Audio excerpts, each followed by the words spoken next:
Good evening, everyone. My name is Ona Haja, and I'm the Executive Director of ArtScience Museum in Singapore. Welcome to a very special live event on ArtScience at Home, the online program of the museum. Tonight, we're joined by David Finnigan, a playwright and performer from Australia who's currently based in London. He's going to be giving the live premiere of a brand new artwork. It's called You're Safe Till 2024, Deep History. It's a solo theatre piece that explores the big changes happening to the planet today due to climate change.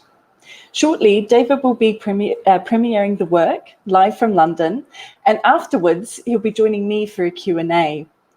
We're live on both YouTube and Facebook, and we really want to have your input into today's event. We'd love to know who's with us. So please do come online, come into the comments section of either YouTube or Facebook, and let us know where you're watching from today. Later on, if you've got questions for David or any comments that you'd like to make, just pop them into the comments field and we'll see them as they come in. And we really hope to involve you in a lively discussion. Before I introduce David, I'd like to share a little bit about why I'm so excited about tonight's event. David's performance is part of our online program, which we launched because of the COVID-19 pandemic. With ArtScience at Home, we're aiming to tell stories that are relevant to people who are at home, both in Singapore and all around the world at this troubling time. One of the unexpected silver linings of the dark cloud that is COVID-19 is being able to develop very different kinds of programs, like Feeling the Future, our online conference series that gave audiences practical psychological tools to manage their emotions at a time that's defined by anxiety and uncertainty. Events like this one tonight, our ArtScience Late at Home performance series, give performers a forum to work through their own creative responses to the pandemic. And family workshops, such as our Let's Talk About series, encourage empathy for the less appreciated members of our community. These kinds of programs have resulted from our team reflecting on what kind of museum we want to be at a time where so many people around the world are having a very hard time. We've asked ourselves what our values are and what our sense of purpose should be at this unique moment in history. What issues do we want to champion and discuss? There are a few issues which are as close to our heart as the topic of tonight's performance, climate change. We've got a deep commitment to raising awareness about environmental issues at ArtScience Museum. Tonight's performance is the latest in a series of exhibitions and programs that we've presented over the last decade, which show the importance of collective action to create a better and more sustainable world. This year, during COVID-19, we've seen what humanity can achieve when we work together on common goals. If we can apply that shared determination to the grave environmental threat posed by climate change, we may be able to look forward to a more sustainable future. So tonight's performance is very special for me and for my team. David Finnigan and his collaborator, the musician Ruben Engel, have written a new performance work for us, which is part of their 6-year project about planetary transformation called You're Safe Till 2024. For this series, they're creating 6 new shows, one each year from 2019 till 2024. Each performance looks at a different aspect of the massive environmental change taking place on our planet. This is an issue that we return to again and again at ArtScience Museum, but there are few artists that handle it with such deftness than David. So let me introduce him. David Finnigan is an Australian writer and theatre artist. Working with research scientists, he creates theatre that explores climate change and systems change. David's an associate artist in the Australian science theatre ensemble Boho, the experimental performance group Coney, who are from London, and the groundbreaking ensemble Sipat Lawan from the Philippines.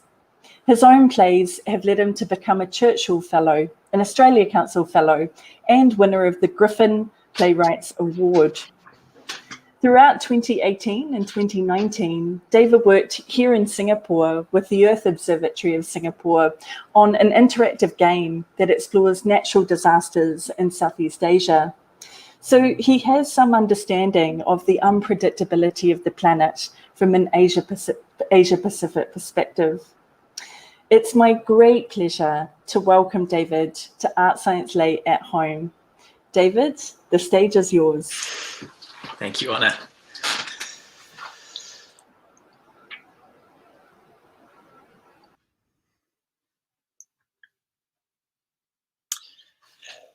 This story starts on Christmas Eve 2019.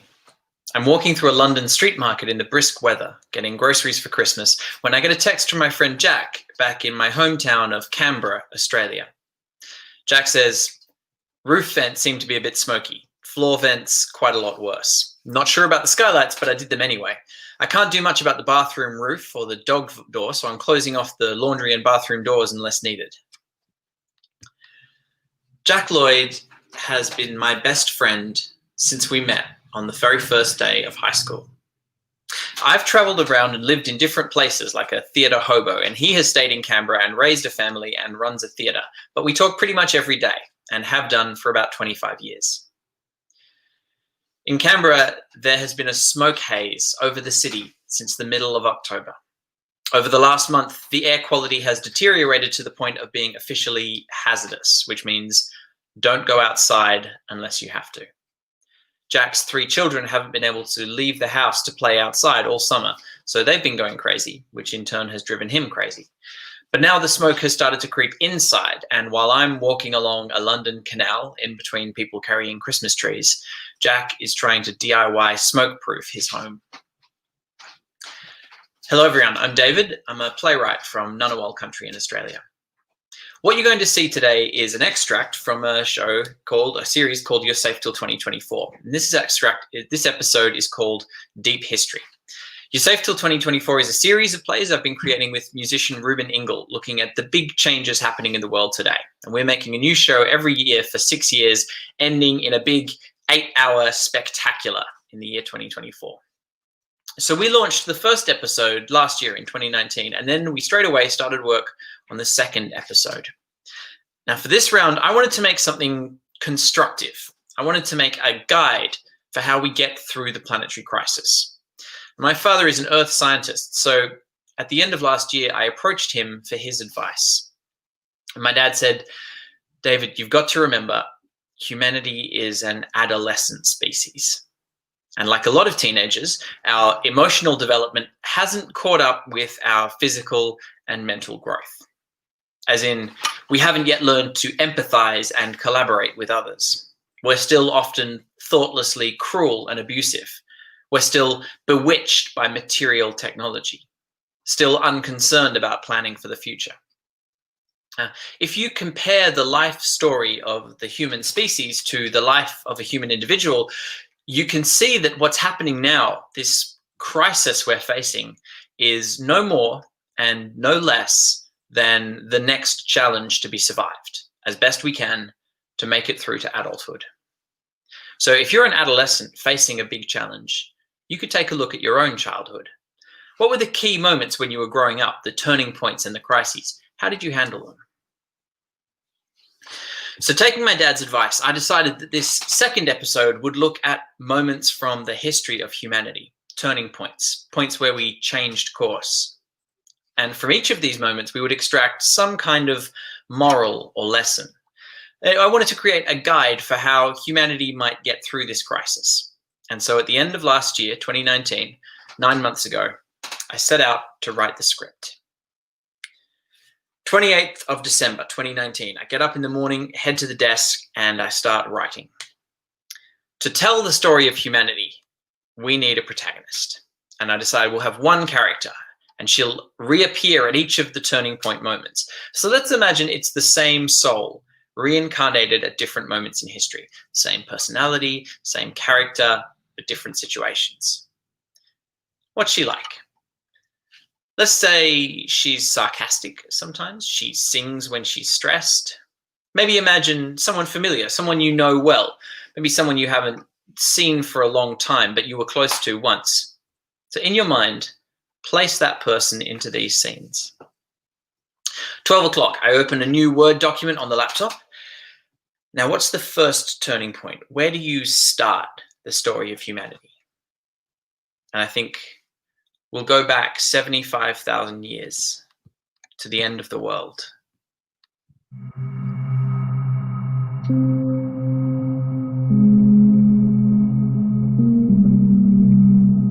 She's walking under a dark sky, dark even in the day. She walks west across the grasslands. Her little child is dead. Her parents are dead. Everyone's dead. All gone, all ghosts. The rain is ashen and the water is gritty. Cold wind, bone dry air, and always dark. Terrified sometimes, but the terror washes through her and then away again.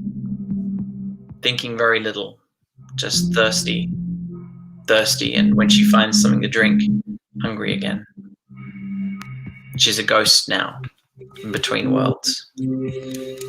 Grass and bare trees, in the dark sky where the sun glows red, a red stone in the black. Followed by a leopard for a day, the leopard even hungrier than she is. She climbs higher and higher into the hills, and everyone dead, all gone. One day she's washing herself in a river, scraping the ash from her skin with a stone when she hears voices. In the bare skeletal trees, she sees 3 people. They point at her and shout, and walk down to greet her in a language she doesn't speak. And she feels tears come. She was so lonely.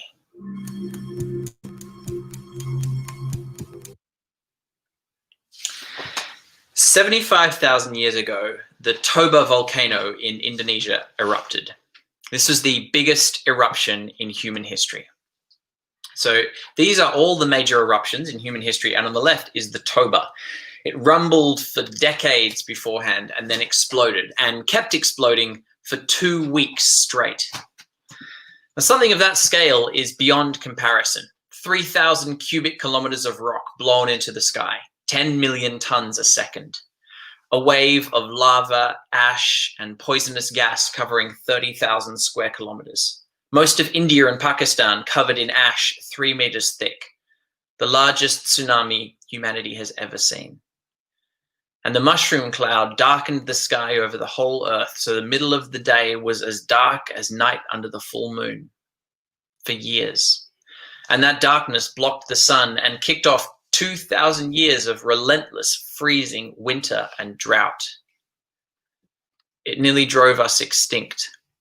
Humanity was nearly wiped out altogether. Genetic analysis says we got down to maybe 15,000 individuals or fewer. And that tiny group of survivors was hidden in the Ethiopian highlands, and they had a very tough time of it.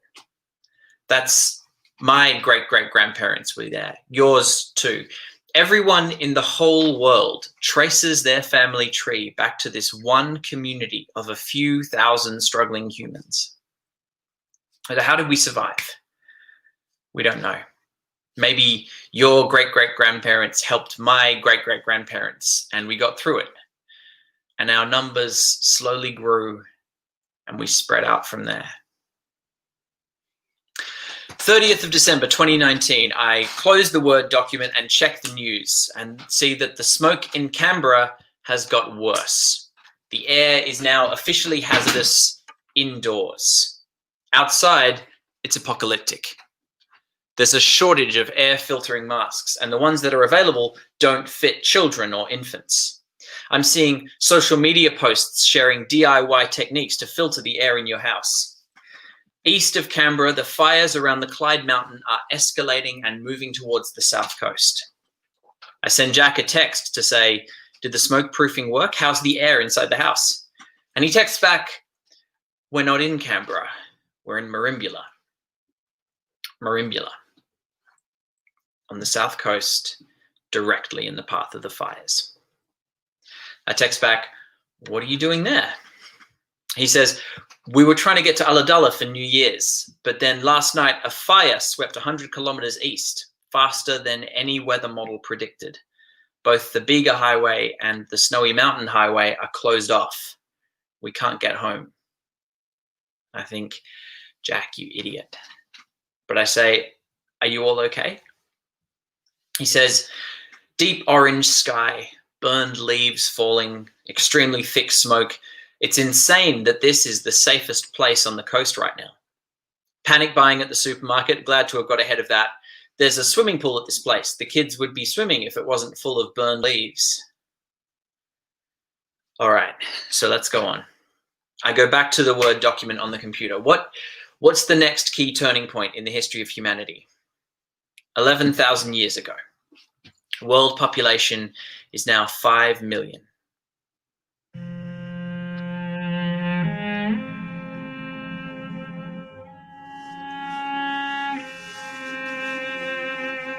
She wakes up with the sun, lying on her back in the bedchamber, the little hole in the roof for the smoke to escape, now letting in a beam of sun landing on her face. Her man lying next to her, and he stirs slowly, and they look at each other, and she rolls on top of him. They do their best to keep quiet so as not to wake up the kids, but still, the next door neighbors bang on the wall. Afterwards, they walk out into the morning, the children sleepily following them out of the house. The mound of apartments with clay walls, pathways of packed earth, the dogs waking up and barking. Her man takes his spear and walks down to the river. He's hoping to hunt a swan today, a meal tonight, and pheasants to line her float. Meanwhile, she walks to her favorite spot on the hillside with a piece of flint and a chunk of calcite and continues her carving, shaping it into the object she's been thinking about.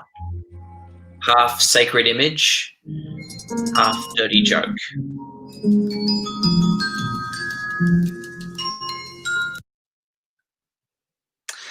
My friend Anthea tells me about the Ein Sacri lovers. This is a calcite sculpture from 11,000 years ago, from what is now the city of Bethlehem. This is the earliest surviving depiction of sex itself. The object depicts two lovers holding each other during sex, or from different angles, it also looks like a vulva, breasts, or a penis. Anthea says, "It's so close and beautiful. For all the men as hunter, women as object ideas we've been subjected to, here's the first image of sex, and it's so mutual. Two figures, the same size, completely enwrapped in each other, and you can't tell who is who." 11,000 years ago was the end of the Ice Age. The world got warmer, the oceans rose, the land shrank. Hills turned into islands, plains flooded. In Australia, a quarter of the entire continent went underwater.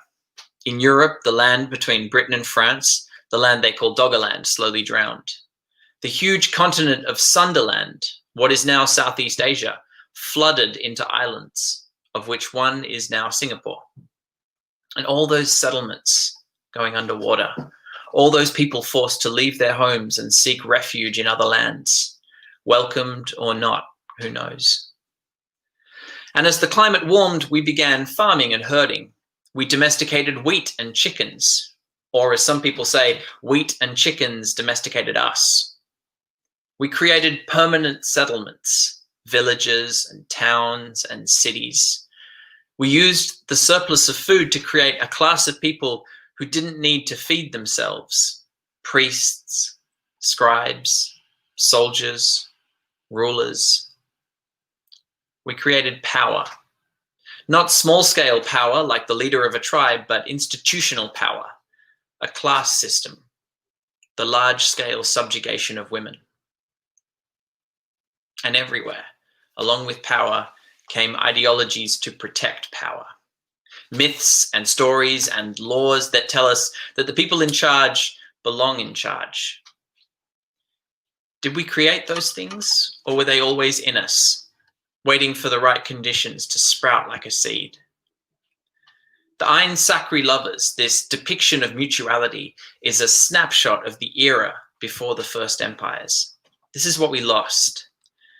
And maybe one way to look at history is to say that it's the 11,000-year story of women taking back the power stolen from them after this statue was carved. 6 a.m., 31st of December. I wake up and I have a text from Jack. He says, "Honestly, the sense of dread about the next 2 days is beyond anything. This helplessness is why prayer was invented." I go to the computer and load up the fire map. There are 3 fire fronts surrounding my home. 156 out-of-control fires in New South Wales, some of them bigger than Singapore. Air quality in Canberra today is the worst in the world. It's 44 degrees Celsius, an all-time temperature record. They've cancelled the postal service because it's no longer safe for postmen to be out in the streets. A woman exiting a plane at Canberra airport goes into respiratory distress and dies on the tarmac. The Canberra hospital announced that they can no longer do MRI scans because of smoke in the operating rooms. A midwife says she's delivering babies today in rooms that stink of smoke. No one planned for this contingency. This is worse than anyone imagined. There's evacuation notices all over New South Wales and Victoria. And at the same time, highways everywhere are closing. The fires are moving so fast, it's impossible to make plans. The danger of being caught on the roads is maybe worse than the fear of staying. Rosedale is burning. My parents' house is in these trees. They don't know if it's still standing. All up and down the south coast, in the towns and villages I know best in the world, families are gathering on the beach because there's nowhere else to go. The town of Mogo is on fire. The keepers are staying in Mogo Zoo to protect the animals. The giraffes are panicking and don't want to go into the enclosure. In Bateman's Bay, people are sleeping in their cars in the car park by the water. Surf Beach is burning. Mackenzie's Beach turns from a spot fire to a wall of flame. In Braidwood, there's ash and charred debris falling from the sky. On Malua Bay, they evacuate everyone into the surf club. Then the fires come down from the ridge and there are explosions, presumably gas bottles, and everyone is told to flee the evacuation center and run across the beach into the water. So hundreds of people run out into the waves. And there's a woman with a little baby who is pushed further and further out of her depth, and she's shouting, but the crowd is unable to stop. And Jack texts, "The Snowy Mountains highway is open. I begged a petrol station guy for enough diesel to break out to Bombala. The kids are in the car. We're going for it now." But just as I read his text message, I see a video that the fire service have shared from just a few kilometers further up the coast from Jack. And the radio says, "The fires are hitting. Enact your emergency plan right now.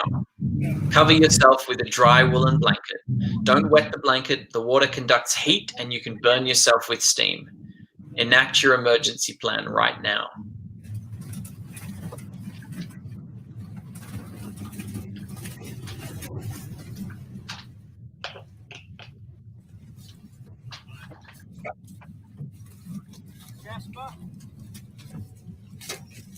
Jasper, put the blanket up.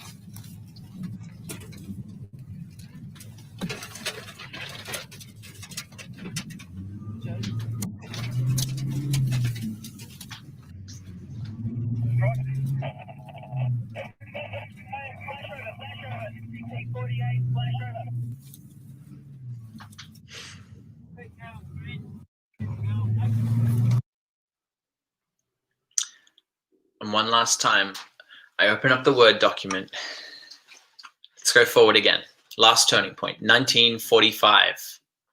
World population is now 2.5 billion. In the desert in New Mexico, a hot morning creeping towards noon. Mesquite brush sand dunes, sagebrush, the Los Alamos weapons facility, the date of a new test for a new kind of weapon. In the bunker underground, a group of scientists and military officials. She's here, only she's not a she in this life. There are no women in this room. As the clock ticks to midday, she steps forward to press a button. On the desert floor, a lizard clenches its claws and grips tightly to the rock. In the last 75 years, everything has accelerated. Every one of us is contaminated with plutonium and cesium from the radioactive fallout of more than 2,000 nuclear explosions since 1945. Every one of us has tiny threads and beads of plastic stuck in our digestive systems from the billions of tons of microplastics in our food chain. Each one of us consumes, on average, a credit card's worth of plastic each week. You are more full of plastic than any human being in any generation before you in the history of the planet. We live in huge concrete burrows and chambers, unlike anywhere humans have ever lived. High walls, tunnels, and electric lights. Our long-distance vision has deteriorated in the last few generations because we so rarely see a horizon. And to achieve these changes, we've transformed the energy balance of the planet.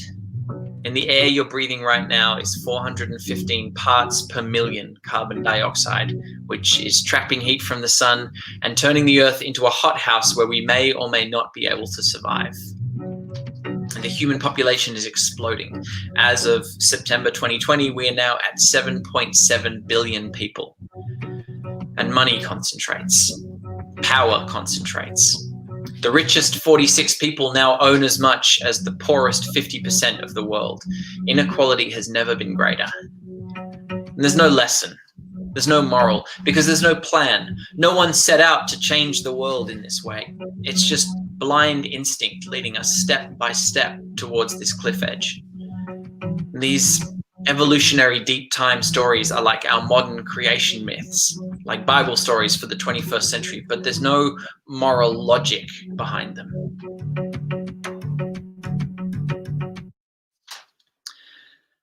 "11:50 p.m., the 31st of December, 10 minutes before the new year, I get a text from Jack. He says, "We got out.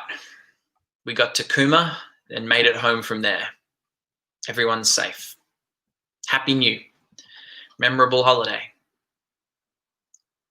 As of today, the first day of the 2020s, all of my friends are alive and safe. Some friends have lost houses, some have evacuated, some are in hospital, but everyone's alive. Tomorrow, things might change, and there's a long way to go before the end of summer. But for now, I say to Jack, maybe this is just another horrible event and then it's back to programming as usual. Jack says, well, maybe. But maybe this is a turning point too. Written on the 1st of January, 2020. Thank you very much.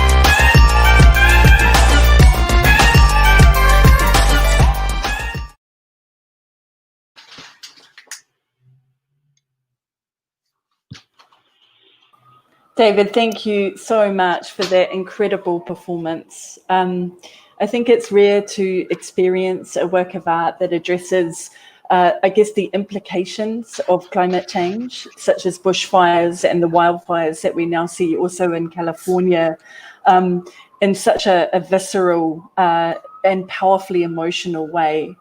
So thank you. For those of you who have joined us recently, we're live online at ArtScience at Home, the online program of ArtScience Museum. Today's event is streaming live on YouTube and Facebook, and we'd love to hear from you. So if you've got questions for David, please just pop them in the comment section of YouTube or Facebook, and we'll get them as they come in. I'm going to give David a minute to recover kind of from his performance. And whilst he does that, I wanted to share that tonight's performance was originally intended to be performed in the museum on site as part of ArtScience Late. It was in fact scheduled for May of this year. Obviously, the pandemic made travelling impossible, and as it turned out, by May, Singapore was in the midst of its own lockdown, the circuit breaker, meaning that the museum was closed. So whilst we are now open again, our borders in Singapore are still closed, and therefore it's been difficult to think about a moment where where on-site performances such as what you've just seen will happen in the museum. So that's what made it particularly special for us that David agreed to do this online performance in the latest edition of your Safe Til 2024. So David, thank you. I think your work shows us that it's possible to transcend the kind of the numb horror that we often feel when we're confronting kind of planetary changes. Having performed different iterations of this work for a couple of years now, I'd really like to explore how it feels to be working with this material in 2020, a year that's been categorized by suffering and chaos of a different kind caused by the pandemic. It really means that tackling even bigger issues such as climate change and the implications of climate change takes a special kind of courage, I think. So I wanted to just ask by asking you how you're feeling, and really to ask what it means to you to be working with this type of material this year. Oh, thank you. What a lovely question. Thank you. So I'm very well, thank you. Yeah, it's an eerie moment, isn't it? I'm certainly not feeling anything that other people aren't feeling. I think we're all in this strange mental headspace right now. I guess for me, I have this slightly strange sensation of being in between the shocks. It was obviously quite a dramatic global shock that landed with full force over January, February, March. And in some parts of the world, that shock has sort of eased up a bit, or is in a sort of limbo at the moment. In the UK, for example, it feels a bit more, feels like it's stabilized slightly. In Singapore, I think similarly, it's feeling like it's holding steady. Other parts of the world, I'm thinking of the Philippines right now, that shock has it's continued to compound and accelerate.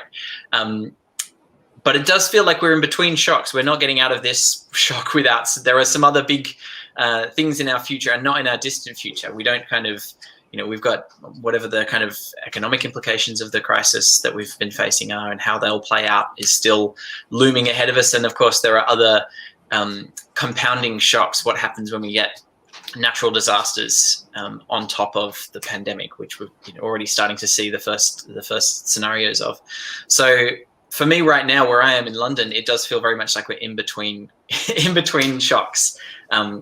The future feels very present in a way that maybe, the future's always there, but right now you can really feel the future kind of leaning over you and breathing on the back of your neck. Yeah. It's being a bit inappropriate. Yeah, we could all do with a bit of space, thank you, future. Yeah. But at the same time, it's interesting thinking that, it's lovely that you should say that it takes courage to address climate change right now. But honestly, I can't think of any work right now that isn't in some ways responding to, or in the context of, even if you don't use the word climate change, everything is still so affected by and the context that we're all existing in. It has been caused and is being shaped by the climate, the ecology of these big transformations. So yeah, I don't think simply by calling this a climate, just because I use the word climate in my kind of blurb for the show, doesn't make it a climate work or doesn't make it more of a climate work than anything else that's happening now. Yeah, because this is the ever-present reality that every single person on this planet is dealing with to some extent. I liked Alex Steffen's framing of it when he sort of says we're actually, climate change is not an issue. Rather, we can think of it that we're moving into the climate era. Yeah. And, of course, from 150 years in the future, they'll look back and what they will think about is how were those people of the 2020s grappling with the first phases of this series of this long century-long or multiple centuries-long crisis that's going to shape our whole lives. Exactly. I guess a little reminder, to our audiences, we're live on ArtScience at Home on YouTube and Facebook, and we'd love to take your questions during this evening's Q&A. So if you have any, please just type them into the comment section of either of the streams, and we'll see them, and we'll pick them up as soon as we see them.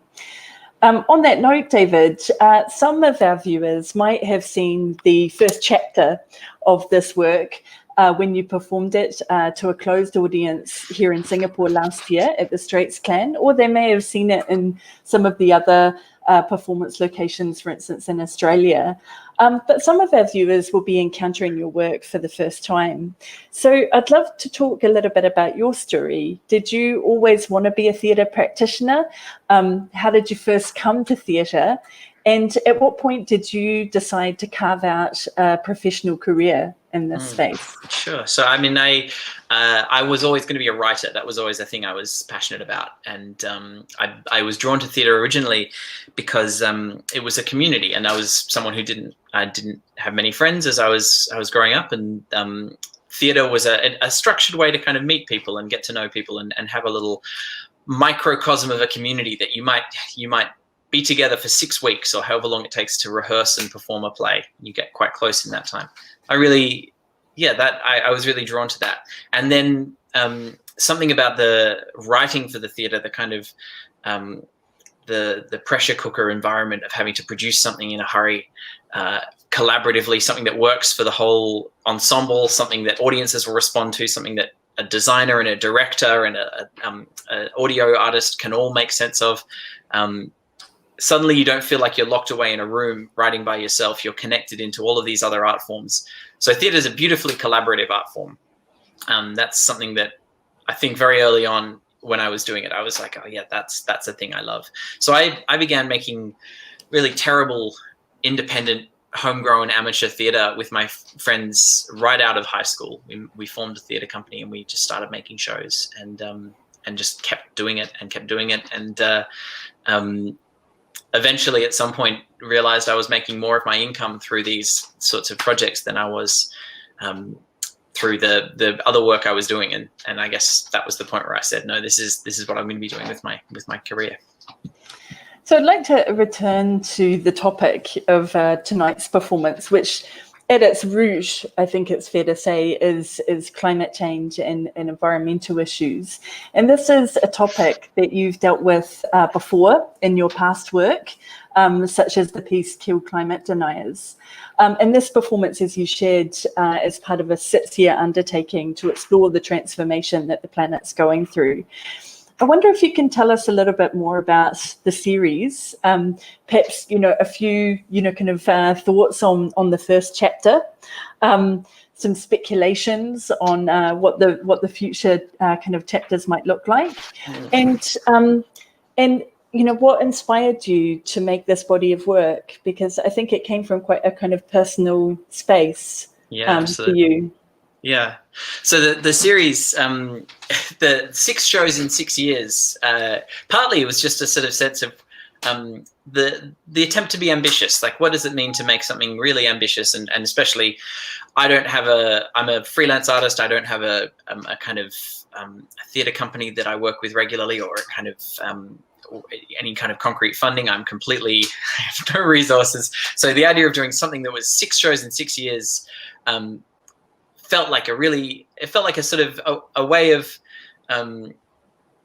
the tendency in being a freelance artist is you can you can make things very small because you know that that's what you can get away with. That's what you can get funded. You can make things very carefully and very slowly, because if you manage to get a little bit of money, you can do a quick development and then another development. And doing 6 shows in 6 years is not that. And the idea of finishing with an 8-hour spectacle in the year 2024, knowing that we have no budget, knowing that we have no venue for it, it's just something about that felt like it was pushing back against a lot of limitations that otherwise can kind of pinch your ambition and your imagination a little. So that was one of the impulses. But so we began last year. The first iteration, which you're right, was hosted by Straits Clan and yourself, which was a really lovely experience, was really about how do we talk about climate, and especially as an artist, how do we talk about it? But I was really struck by the scientists that I was chatting with. I interviewed a lot of scientists, about 30 or so people, and said, what do you think is the biggest change happening in the world today? And I got all of these incredible stories about microplastics and about chickens and about roadkill, huge, big ideas from these beautiful scientists. But I found myself really drawn just to hearing their stories and about how they were emotionally processing it. And so the piece, in fact, became about the fact that each of us is on our own emotional journey with regards to this crisis. And we're all grappling with it in our own way, in our own time. So the story really, that first episode really became about how those scientists were dealing with it, but also how I was dealing with it and how I kind of was trying to tell the story and what I found in myself emotionally. But I think all of the whole series, this year we'll look at deep history, those sort of turning points in humanity. I think next year the plan is to look at deep futures and go into the distant future. But all of them in some way is about that kind of what does it feel like to exist in this moment? And I'm fascinated by that. I think, I want to tell stories about the environment, not because I feel obliged to do something kind of, not because I think it's good for us or important in a, capital I important way, or not because it's ethically the right thing to do, but I'm just fascinated by it. It's so strange and weird to be born in this moment. Mm-hmm. We're all born in the midst of this crisis that began a long time before we were born and will continue long after we die. We were all born in the middle of this huge process. So there were ships transporting massive quantities of goods globally before we knew about it. And no one asked us if we wanted these things or told us what the consequences would be. And no one created this system. No president, no CEO, no philanthropist, no one set out to make the system, and no one really even understands it. Mm-hmm. And no one's outside of it either. So by the time you're first aware of the world, you're already caught up in the flow. And by the time you're coming to consciousness as a human being, you're just getting your handle on this complex world. And someone's like, by the way, it's crashing, and you're part of what's making it crash. You're all implicated. That's a lot. And we're all going through that. Every one of us in the world is going through that right now. So what's that feel like, and how different people are grappling with it, and the emotional arc that we're on? I find that absolutely fascinating. And I think part of the emotional power of the work that you've made, this piece is a beautiful example of this actually, is the way that you put your own story kind of into the theatre work. And this is segueing nicely into a question that we've got from Max Barker, who asks if you could speak a little bit more about the way that you incorporate autobiographical elements into the science side of your work. Gosh, it's there's a whole craft to that, isn't there? I think autobiographical work is a form in itself, and I think there's a whole sort of set of practices around that, and how it's done well and how it's done poorly. I guess in this case it was the easiest thing in the world, because I was trying to write this episode came about because I was trying to write one story. I was trying to write this deep time history of turning points in humanity's history, and I booked a few days where I could sit at the computer and do that. And while I was writing this one story, I was checking social media and seeing all of my friends and all of my family undergoing this nightmare experience back home in Canberra. And so the two just became one. There was no stepping around it. Sometimes I think autobiography is not the right tool, but I guess always we're never an expert in the whole we're never an expert when it comes to climate, and the people who are experts are only experts in one small part of the whole. But I guess as an artist, you're always an expert. The thing that you are an expert in is your own obsession with the material, and you can always speak from that. So I guess, at least there's a call to be clear about why you care about this material. Sometimes you don't need to be explicit about that, but I've found, for me, that's been the best way that I can get across of why it matters, is by saying why it matters to me. Yeah, and that really comes across. I recall when we presented the previous chapter of the show last year, that one of the most common pieces of feedback that we got is this sort of astonishing sense of authenticity that people felt in the performance. And I think it was absolutely evident in the second chapter that we saw tonight. And it does, I think, help people get across that almost sort of default setting that we often have when it comes to really difficult issues around the environment, which is this sort of numb, it's sort of switching off mentality. Actually, when you see that degree of kind of authenticity, and when you tell the story from your own heart, it does somehow kind of trigger a very specific kind of emotion in people, which is really powerful and, dare I say, useful. Which I know is not necessarily your intent, but it's sort of giving people an impetus to feel, these crises rather than simply think them through, is, I would say, more likely to cause behavioral change than a pure sort of cognitive connection.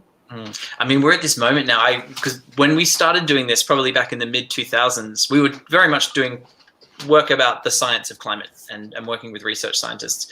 And the audience response would be, at that time, a good audience response was audiences saying like, oh, I got it. I understood the intellectual concepts that you were grappling with.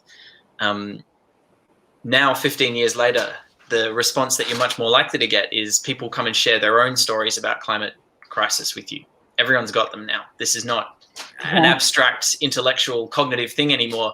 And somehow that's like, as much as it's horrible that we've moved into this phase of our lives where it's going to be, in some ways, that our lives are going to be marked by natural crises or kind of crises coming thicker and faster and more intense.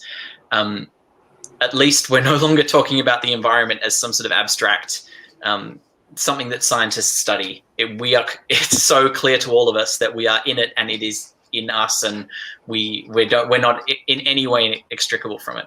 I think it's not happening over there. It's happening here. It's very much happening here. I don't know. Yeah. If you're locked in your house because a virus has been transmitted across species because we've kind of impacted on natural ecologies because of spreading out, and that virus has transmitted drastically because at high speeds because of global connectivity, and has been impacted by all these other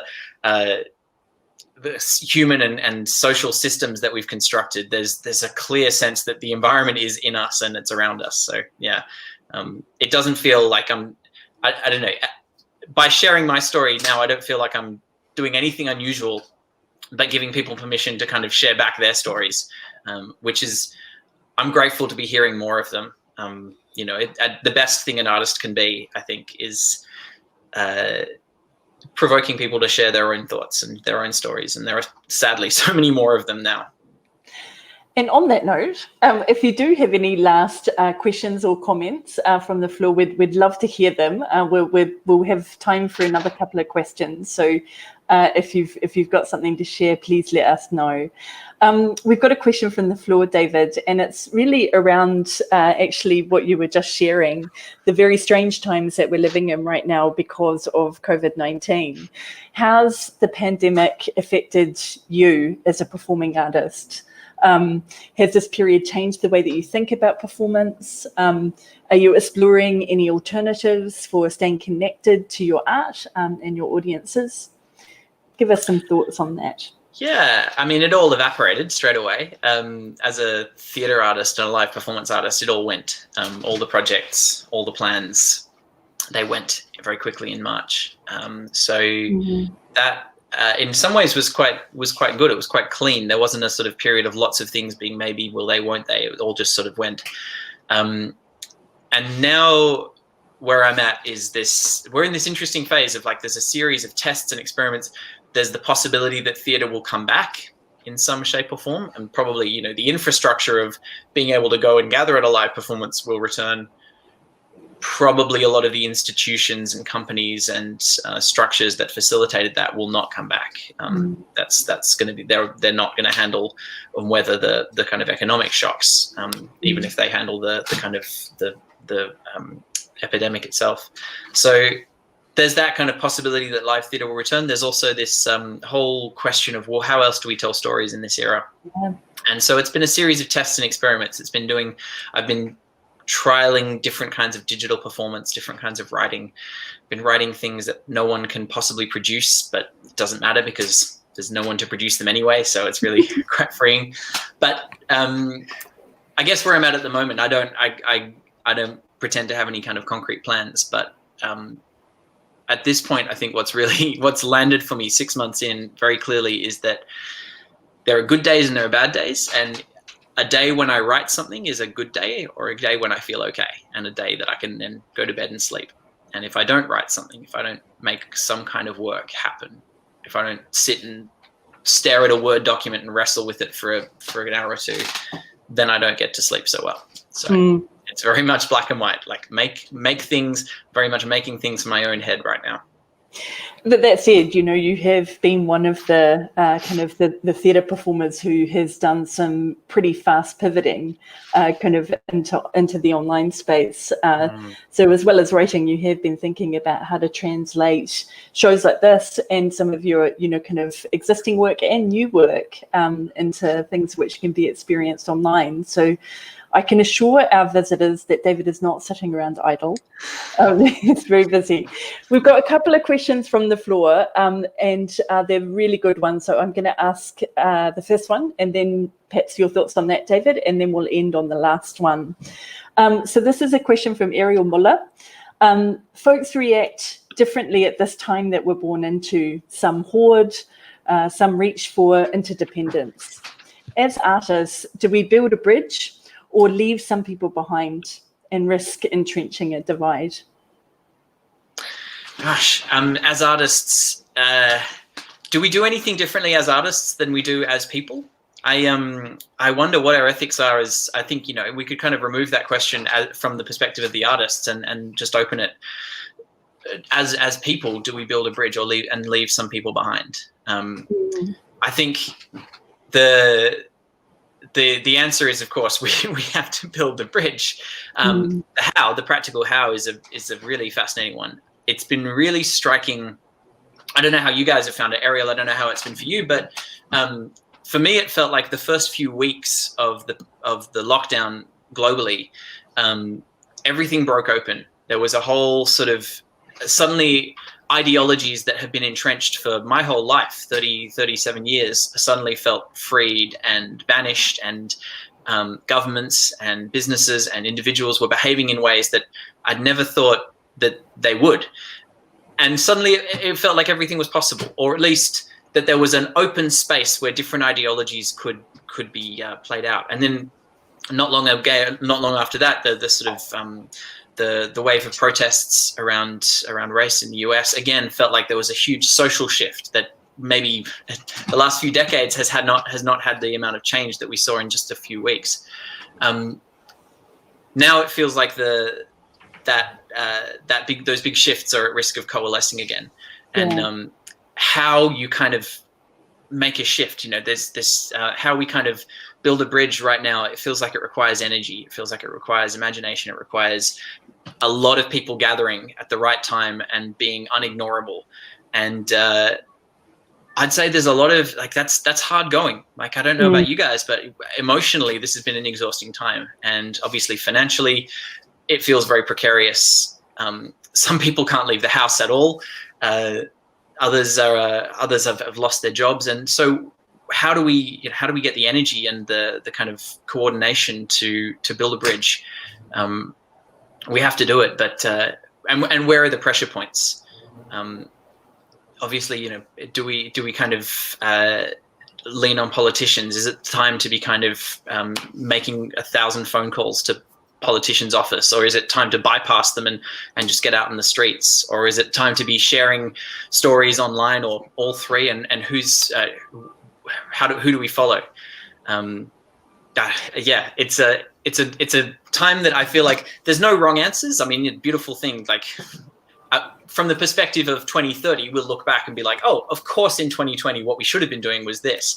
Right now there are no right or wrong answers, but I guess how do you spare the time, and do you have the hours a week that it needs to kind of lean into making these changes?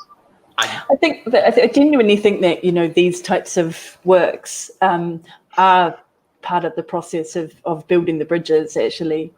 Because as we were sharing before, kind of part of the intransigence, kind of around the types of behavioural change which are needed in order to address any one of the environmental issues that the planet faces, whether it's, kind of bushfires, droughts, plastic pollution, requires, behavioural change. And that doesn't happen without, kind of the stirring of the emotions.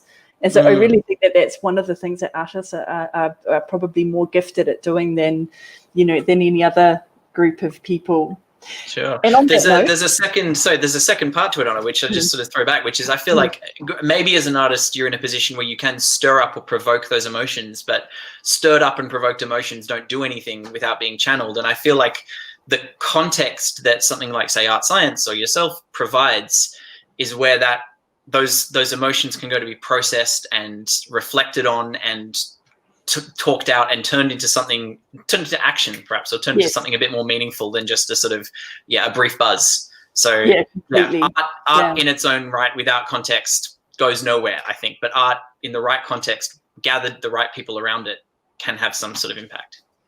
In fact, I think that that's a really lovely, kind of sort of movement into the question that we've got from Zin, who observes that you've written a number of other works that respond to environmental issues, like Kill Climate Deniers, Oceans All Boiled into Sky. Have you noticed these works changing in their meaning as the world changes and these environmental kind of threats kind of change? Sure. So Oceans All Boiled into Sky was actually a sort of sci-fi road trip play set in the Hadean epoch, so the deep past on the Earth. Before, when the Earth first formed around the sun as a sort of ball of hot rock, it was too hot for the oceans to sort of rest. The Earth was 300 degrees Celsius. So there was a period where the oceans just floated around the Earth as steam, and then they would condense into rain down, and immediately boil back up into steam. So that piece was set in that period. What has changed is that in the last 10 years, people have continually been like, oh, so that's a climate change work, which I had not thought of at the time. But I don't think we're going towards a climate future where the oceans will boil. I hope not in our lifetimes. Kill Climate Deniers, though, on the other hand, that was a work that felt like it needed to be said, needed to be done, it needed to be kind of made. It was very concrete and specific to the mid-2010s. And it was sort of written for a particular period. It was put on pause because of a sort of series of attacks from the conservative media. It was eventually staged for the first time in 2018. And the director at the time was like, I really hope that this doesn't become a classic, because I hope that it gets outdated. I hope that it's no longer relevant. And I really thought that maybe it would no longer be relevant. I really was like, great, we're going to get to the 2020s and it'll be a period piece. It'll be a kind of comical look back on the late 2010s. People will dress in like 2018 costumes and kind of wear 2018 hairstyles. But now it's happening in Prague in November, and it's potentially going to have some productions next year. And it sadly does not seem to be getting less relevant. So yeah, I hope that one becomes a relic of the past soon. And it hasn't happened yet. And speaking of relics of the past and the future, I want to end up by just asking what your plans are kind of for the near future. When we do come out of the pandemic, kind of what's the very first thing that you would want to do? I said that you can't ask that though, because there is no other side of the pandemic. We're not True. coming out. True. And I think if I do that to myself, if I think in that conditional future, I'll absolutely destroy myself mentally and emotionally. I am looking forward to getting back to Australia when I can get back to Australia. I'm looking forward to getting to the Philippines when I can get to the Philippines, and to Singapore when I can get to Singapore, and to seeing my people in those places and seeing those places. But beyond that, I can't. Yeah, there's no everything that I want to do. I'm trying to make sure I can do right now in myself. I'd love to get back in a theatre, but I can't live in anticipation of that future. Yeah, that's very sane. This is how you concept some kind of equilibrium at a time like this. Yeah, doing our best, I think, like all of us. So last words, any last words to climate deniers who might be listening to us right now? Are they though? Are the climate deniers going to be? Okay, sure. Well, okay. If you're listening, guys, let's imagine that the kind of polluting of the information ecosystem and the confected on attacks on climate scientists were hilarious for the last 3 decades, but now no longer. Now we're done, and it's time for everyone else. I think the main thing is the one thing that I've really learned and taken away from sort of 5 or 6 years of a lot of correspondence from climate deniers is there is no value in engaging with them at any level. We need to organize around them and make them irrelevant. And the sooner we have gotten rid of them, the sooner we can get on with a very hard job, which is going to take our lives and all the lives of our children and grandchildren, which is to make a society and a planet that lives in line with the biosphere and not in opposition to it. It's a hard job. We don't need idiots gnawing at our ankles while we do it. What a beautiful note to end on. A planet living in better harmony with the biosphere. David, thank you so much for presenting the latest edition of your Safe Til 2024 for us tonight, and for taking the time to kind of unpack some of these quite complex kind of emotional sort of feelings with our audience.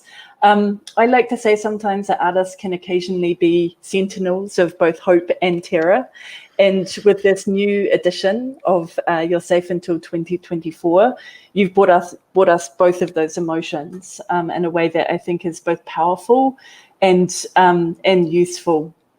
To all of you who've been with us tonight online at ArtScience Late at Home, thank you so much for being with us.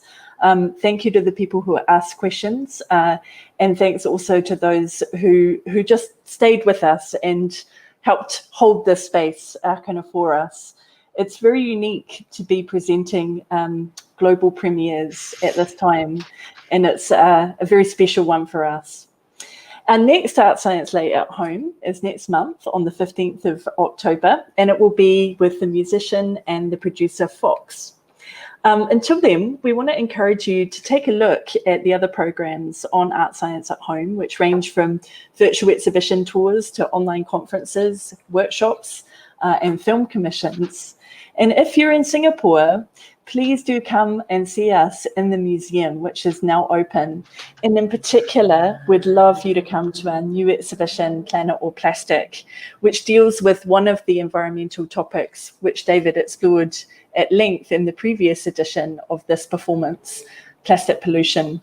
That's on now until March. I really hope to see you in the museum at that show. Until then, have a good night, stay safe, and farewell. Thank you. Thanks, guys.